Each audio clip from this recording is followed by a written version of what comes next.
Bagaimana pengalaman merayakan Hari Antropologi Sedunia? Ini kayaknya pernah saya tulis juga ya di kolom yang sama gitu. Jadi judulnya waktu itu ada H+1 Hari Antropologi Sedunia. Antropologi pangan menyoroti etnopangan dan etnobotani untuk perbaikan sistem pangan Indonesia. Nah, waktu itu pakai nama saya sendiri dari americanantro.org, Antro Day. Jadi saya merayakan Antro Day ya pada 16 Februari tahun 2023. Itu ditanyain dari afiliasi mana gitu, jadi ethnofood anthropologist. Nah, Kamis 16 Februari tahun 2023 adalah Hari Antropologi Sedunia. Sebagai kiprah peneliti independen yang afiliasinya masih direndahkan sesama kerabat, ya kerabat adalah panggilan sesama antropolog ya, biasanya kayak gitu. Nah, karena bukan dari keilmuan antropologi, itu memberanikan diri mengadakan dialog sistem pangan dengan platform dari Perserikatan Bangsa-Bangsa bernama UN Food Systems. Nah, dialog sistem pangan ini berjudul Perspektif Antropologi Pangan. Jadi, etnopangan dan etnobotani dengan konvenor atau penyelenggara dari Pusat Studi Independen Antropologi Pangan yang bersekretariat di Pedesaan, Jawa Barat ya. Jadi Pusat Studi Independen Antropologi ini terbentuk karena ketidakpuasan mata kuliah antropologi gizi dan pangan yang tidak mendalam ya, dan mata kuliah antropologi itu selalu mampir pada program studi apapun, baik pada rumpun sosial dan atau bukan. Jadi ketika antropologi lain bermunculan, ya harusnya kan diberikan apresiasi dan bukan dikritisi tubuh afiliasinya. Namun sejauh mana kiprahnya dan keinginannya dalam mengembangkan antropologi yang diminatinya gitu, terlebih antropologi pangan. Kemudian terlalu jauh apabila masyarakat Indonesia ingin belajar antropologi pangan, kan harus ke Inggris ya. Itu mata kuliahnya ada di situ, jurusannya juga ada di situ gitu ya. Inggris jauh, Amerika juga ada, Australia juga ada, Selandia Baru juga ada dengan paradigma khas Barat gitu. Namun ketika kembali ke Indonesia, dinamika sosialnya kan sudah berbeda gitu. Mengapa tidak antropolog pangan dari Medan gitu ya mengkaji pangan di Bali, antropolog pangan dari Papua mengkaji pangan di Jawa Barat. Nah, itulah silang budaya jika ingin berbicara Indonesia dalam perbedaan. Nah, karena memiliki antropologi pangan di Amerika, itu bahasanya akan sangat liberal, seperti sarapan para lesbian, snack favorit LGBT+, itu petani transgender. Apakah hal demikian yang perlu diterapkan di Indonesia dalam perspektif pangan dan gender? Di mana ketersediaan pilihan agama di Indonesia saja kan masih 6, Islam, Protestan, Katolik, Buddha, Hindu, dan Konghucu. Baru-baru ini ada agama Sikh gitu. Kemudian ya hal tersebut itu juga kan dari migrasi ya gitu.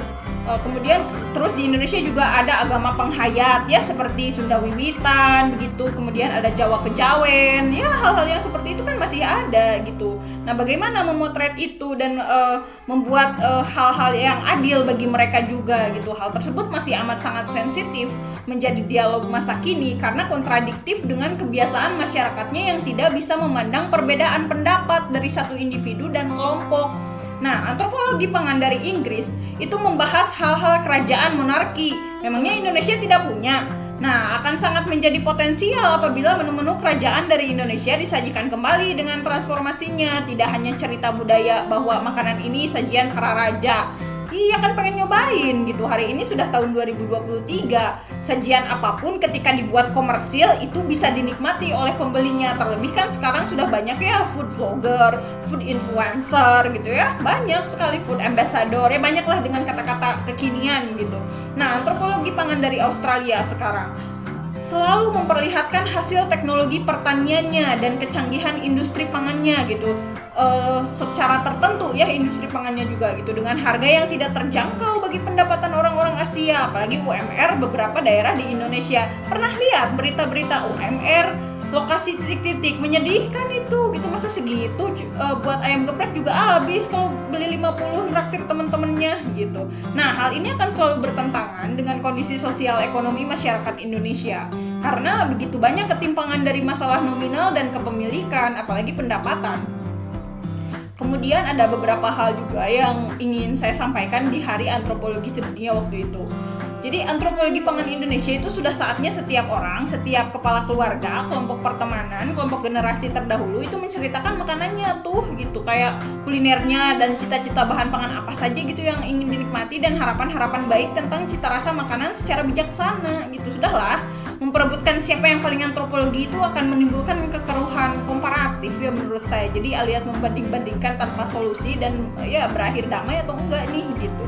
Nah, belajar saja dari bahasa daerah yang memudar. Mayoritas orang-orang Indonesia tidak mengerti bahasa daerah berbagai etnis yang ada. Coba di sini ada yang paham bahasa Jawa, tapi orang Sunda gitu, atau orang Sunda gitu paham bahasa Sumatera atau bahasa Padang, kan enggak gitu, malah fasih berbahasa Inggris dan berbahasa asing lainnya gitu. Apa itu tidak menjadi suatu pelajaran bahwa muatan lokal sudah tereduksi? Nah, pantas saja orang Sunda tidak bisa bahasa Jawa gitu ya, karena memang tidak ada urgensi itu. Padahal sering bolak-balik ke Jawa gitu ya, Jawa Tengah, Jawa Timur, tetap aja gak bisa gitu. Karena ada bahasa nasional dan lebih dihargai jika bisa berbahasa asing.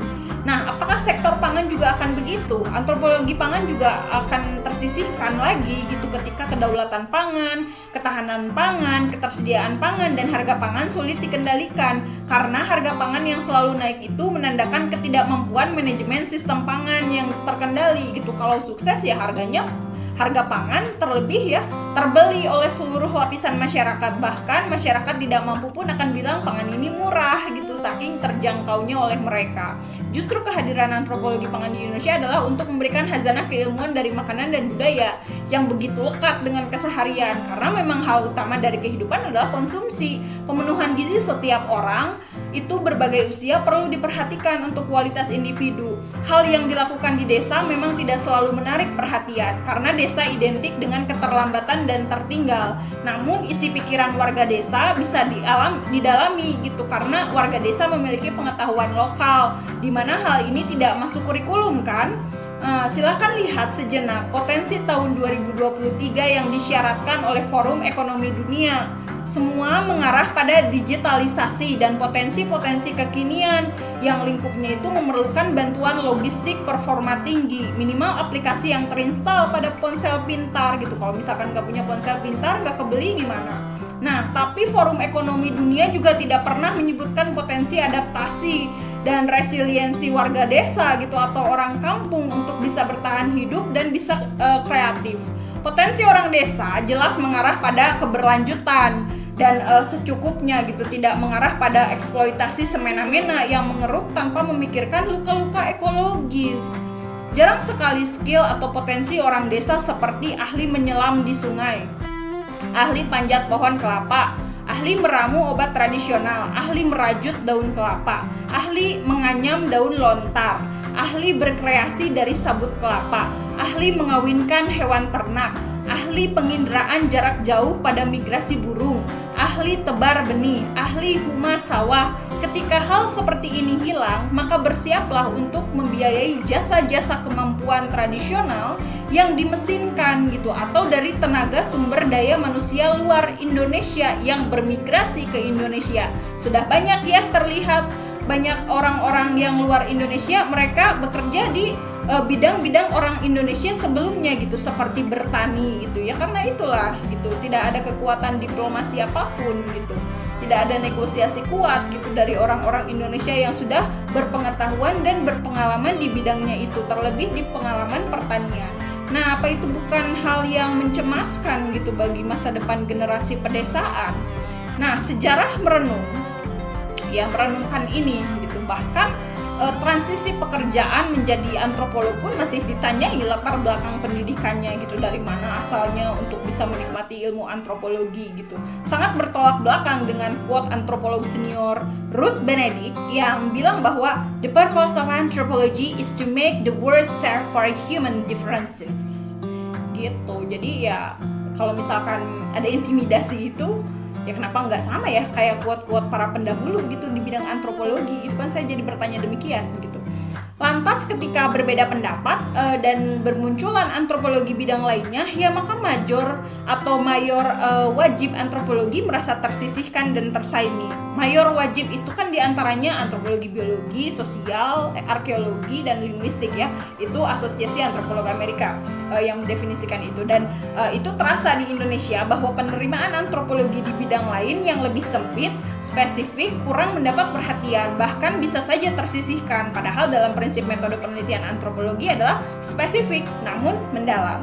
Singkatnya, nggak semua diembat dibahas gitu, dan ini sudah dilakukan di beberapa kampus di Inggris, bahwa bidang antropologi sudah bercabang menjadi lebih fokus gitu. Bahkan ada yang membahas hantu gitu. Hantu aja ada departemennya gitu. Latar belakang dialog sistem pangan ini didasari karena mirisnya melihat komoditas pangan dari kampung sering kalah saing gitu dengan komoditas pangan hasil industri pertanian yang harganya juga jauh lebih mahal.